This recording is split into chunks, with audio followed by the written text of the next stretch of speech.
أحيانا مولانا في حال من الأحوال تتوسع النفس، توسع، يروح للعمرة مثلا، يروح للحج، يروح للزيارة، يجي شهر رمضان، أو مثلا يرافق له صديق صالح، أو يحضر مجالس، أو يزور المقبرة، مجموعة أشياء.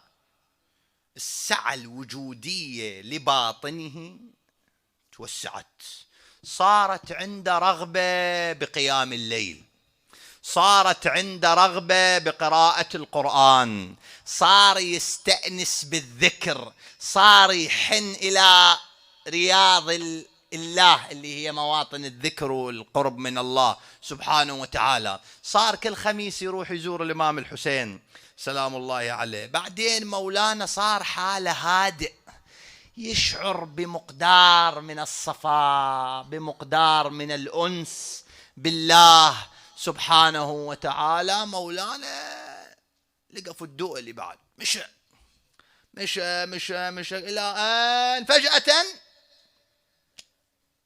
كل شيء وقف، انكمش، صار يريد يقرأ قرآن ما له خلق، صار مولانا يريد يقرأ دعاء ما عنده قابلية، صار عنده ضيق، هذا ضيق، وصار عنده نفور من العبادة، وصار عنده فتور وما له خلق أبدا. هذا إيش حسباله مولانا؟ هذا ما أحيانا قال لك طردوني أنا انطردت. صار عندنا وحدة من المطالب الأخلاقية، الإقبال والإدبار. شوف الإقبال هسه إلى عوامل كذا كذا كذا دعته صار طائر في عالم الكمالات. الإدبار هسه هم له مواطن. مرة سببه شوية غريبة، مرة سببه فد ذنب معين واحد، يعني أسباب الإدبار. مرة سبب ذنب، هو صالح كذا مؤمن ما أدري شنو، بالأخير ارتكب له فد معصية، هو حسباله هاي المعصية اللي موردها مثلا غيبة على سبيل المثال، مثلا موردها اللسان، حسباله ما تضر بالسمع لأن هي باللسان، وإذا اصطفت له شنو؟ طفت له حتى السمع أو قبضت له قلبه، لأن للذنب أثر، فوحدة من آثار الذنوب تأثر على إقبال النفس. مرة هاي، مرة هذا سببه، مرة لا، مرة مو ذنب، شي بي شبهة، سوى ما يدري شلون، ما سوى ذنب أبد، ما سوى ذنب، كل ما هنالك راح أكل أكلة يم واحد، الأكلة بها شبهة، أكلة بها شبهة، الضر إيه الضر، مو ما أدري إيه هو ذا ما تدري.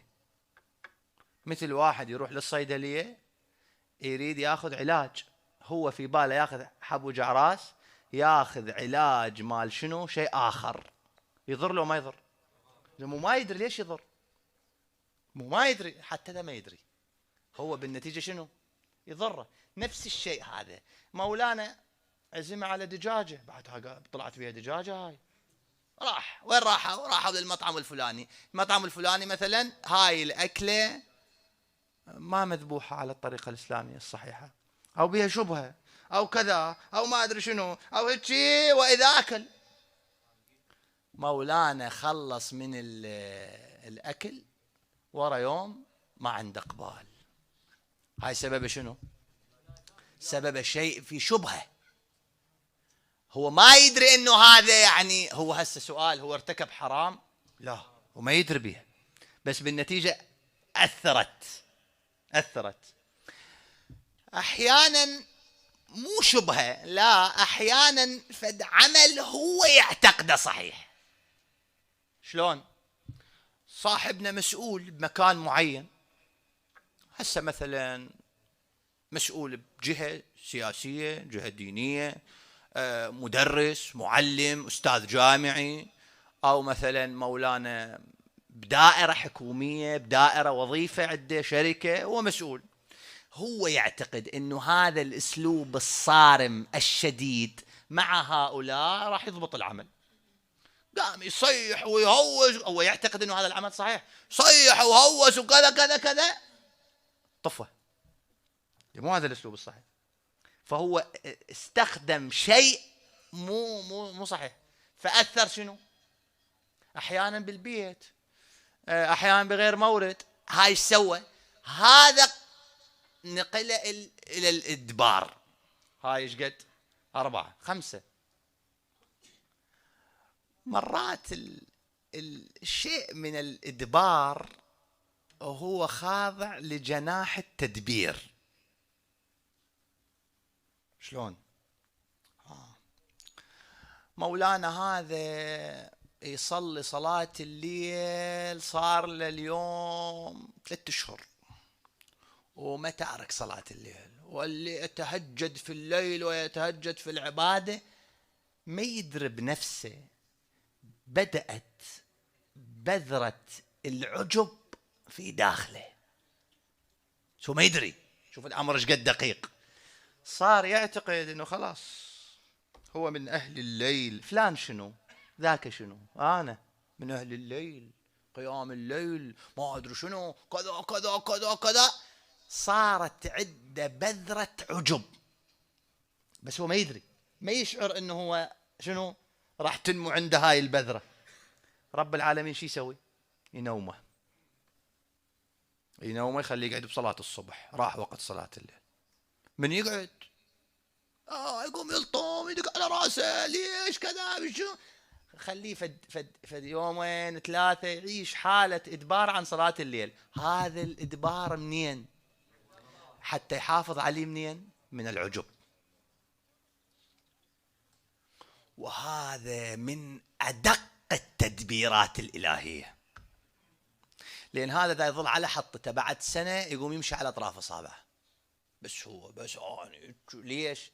لأنه ما عنده شيء، ما عنده شيء. فرب العالمين يلقي عليه شنو؟ شيئا من التقصير بالمستحبات. شوف، فهذا شو يسوي؟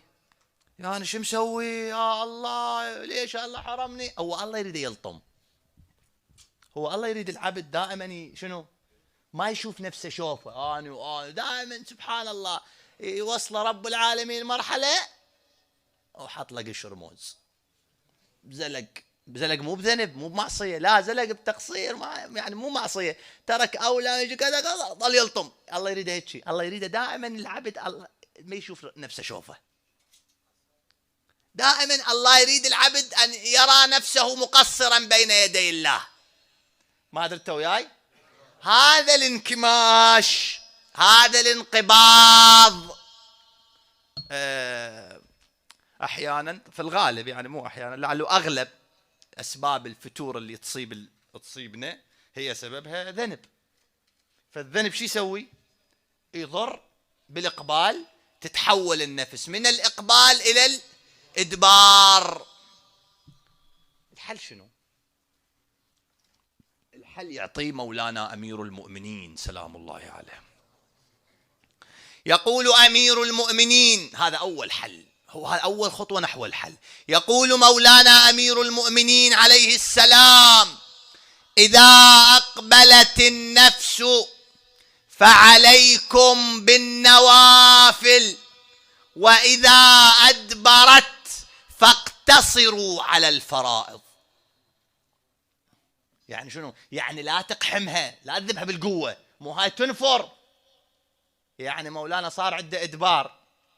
الإمام علي يقول لك خلاص صار عندك إدبار، التزم بالواجبات، الزم الواجبات وقعد واسكت.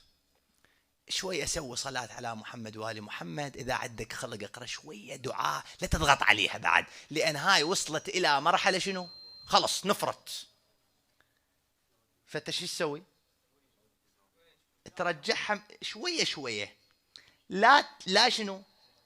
لا تدفعها. بعض الناس يصير عنده إدبار شو يسوي؟ مولانا يذب نفسه على العبادة، هاي راح تصير المردودات شنو؟ عكسية. فشي يسوي العبد إذا صار عنده إدبار وبعد إقبال، وكان عنده إقبال الآن صار عنده إدبار، لا يضغط على نفسه، يكفيه الصلاة والواجبات ويرجع شوية شوية. يعني شنو؟ يتركها فد يومين يقتصر بس على الواجبات، بعدين مثلا يسوي صلاة على محمد وآل محمد، بعدين يقرأ له فد صفحة من القرآن. إذا صارت له رغبة بعبادة معينة خليه يسويها، مثلا صارت له رغبة بالزيارة خليه يروح يزور، أو صارت له رغبة بسفر خليه يسافر وهناك يقرأ في الدعاء، يقرأ في كذا، يتأمل بجمال الله، شوية شوية يرجعها المن للإقبال ولوضعها الطبيعي. ما أدري وياي؟ هذا في عالم، هذا الانكماش والانقباض في عالم الأخلاق والنفس.